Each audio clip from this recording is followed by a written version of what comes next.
കണ്ണൂർ പഴയങ്ങാടി പാലക്കോട് അഴിമുഖത്ത് തോണി മറിഞ്ഞ ഒരാളെ കാണാതായി. പുഞ്ചക്കാട് സ്വദേശി അബ്രഹാമിനെയാണ് കാണാതായത്.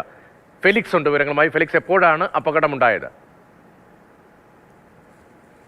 രാത്രിയാണ് ഈ സംഭവം നടക്കുന്നത്. ഒരു 12 മണിയോട് കൂടി ഈ അഴിമുഖത്ത് പുഴയോട് ചേർന്ന വശത്താണ് ഈ ചെറു തോണിയുമായി മീൻ പിടിക്കാൻ ഇറങ്ങിയത്.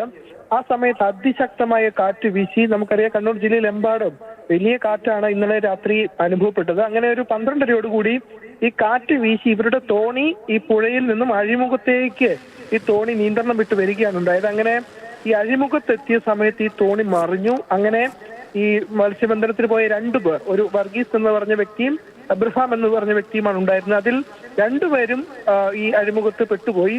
തുടർന്ന് ഈ വർഗീസ് നീന്തി കരയ്ക്ക് കയറി. പക്ഷെ അബ്രഹാമിനെ ഇതുവരെയും കണ്ടെത്താൻ കഴിഞ്ഞിട്ടില്ല.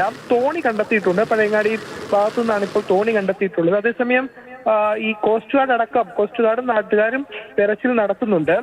ഈ പാലക്കോട് ഈ ചൂട്ടാട് അഴിമുഖം വളരെ അപകടം പിടിച്ചതാണ്. പലപ്പോഴായി അവിടെ അപകടം നടന്നിട്ടുണ്ട്. പക്ഷെ അത് മണൽത്തിട്ടയിൽ തോണി ഇടിച്ചാണ് അപകടം സംഭവിച്ചത്. പക്ഷെ ഇതങ്ങനെയല്ല.